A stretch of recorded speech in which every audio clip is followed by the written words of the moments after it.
This is AHA Business Radio, creating aha moments for business, by business, and about business, providing opportunities to discover information to help you run your business and guide your decision making. The more you know, the better decisions you make. Now, here's your host for AHA Business Radio, Allan Hirsh. So, as we've talked about, there are administrative jobs, some clerical, receptionists like you talked about, office workers. Some might be exempt and some might be non-exempt. Am I correct? That's correct, yes. Can you explain why one would be exempt, which would be exempt from overtime, versus one that isn't? Yeah, the Wage and Hour Division is the overseeing organization. The Fair Labor Standards Act is the law that governs that particular area. And they've come out with about 6 or 7 categories of employees that are exempt. The easiest one is the executive level, because that's normally your VPs and your CEO, your CFO, those that pretty much run the organization as a whole. And then you could have department directors and managers that run more than one department or have a large department. They would be exempt as well. So someone that is a big consideration might be someone who's supervising people. Correct. Having people working for them yes. would be classified necessarily as an executive. No, well, they'd be in the category called executive. You can't look at those Fair Labor Standards Act categories the same as you would what most people expect. Okay. So, and we'll show that a little bit later with some of the other ones that are a little confusing. Okay. So go on. I'm sorry for the interruption. The next level is professional exempt, and these are individuals that usually have some type of college or advanced degree in a special area, and they're the engineers, they're the CPAs, they're folks like that have, they go to school, they learn a trade, and they have a specific area that they work in. And then there's also creative professional, and they're the artists and more of the creative people that are out there, and they have a special skill that they do for that. So that's the professional, and then the administrative.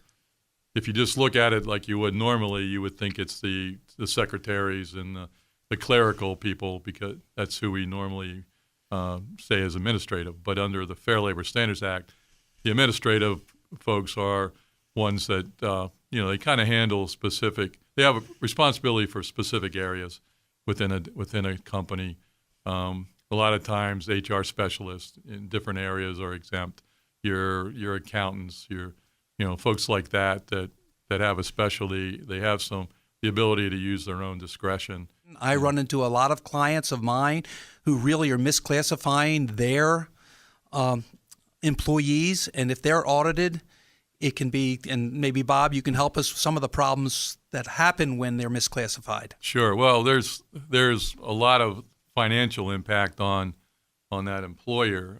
If somebody is being classified as exempt, or, as I stated earlier, salaried, and they're not being paid the overtime that they're due, then there's back overtime to be paid, there's penalties to be paid, things along those lines.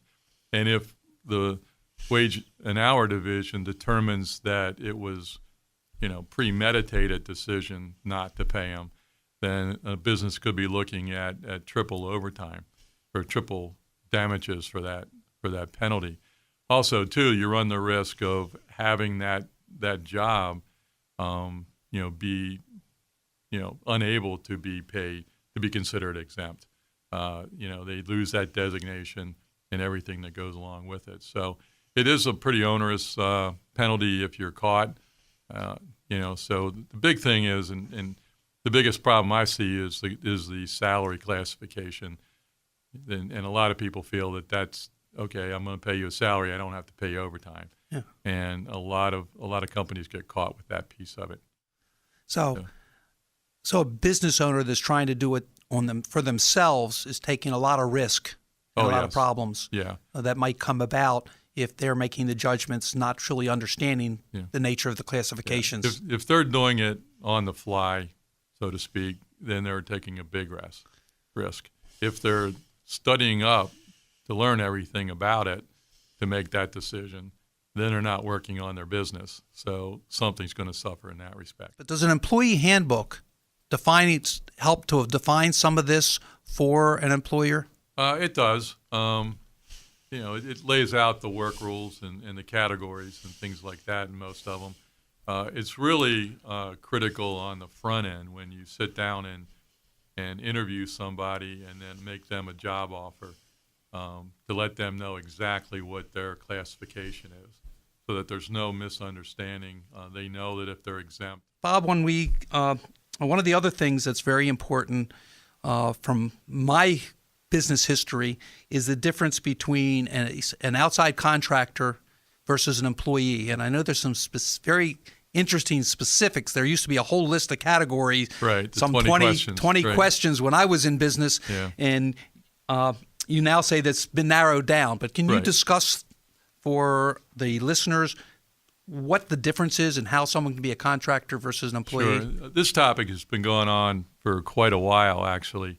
It's really big in the building trades, the construction working industry, and then also in sort of the flooring industry. They've been hit with this for a while, but a lot of times because work is kind of seasonal or it's not continuous, it's up and down.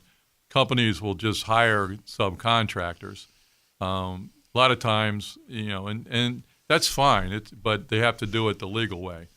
A subcontractor cannot work only for one employer. They can't work for 10 or 15 years in that for that one employer. They can't get any benefits from that employer either, and that even goes for like workers' comp and things like that. So basically, it's an employee comes to work, works in the location, gets paid by the company, covered by benefits, and they're told what their assignments are by their supervisor. A subcontractor works pretty much independently, and I've got a great example of what happens. Hairstylists, the hairstylist industry. Traditionally, hairstylists rent their space from a shop owner. Well, if that hairstylist doesn't have free access to the shop to come and go whenever they want, they don't collect their own money. They go through a centralized receptionist, like a lot of them do.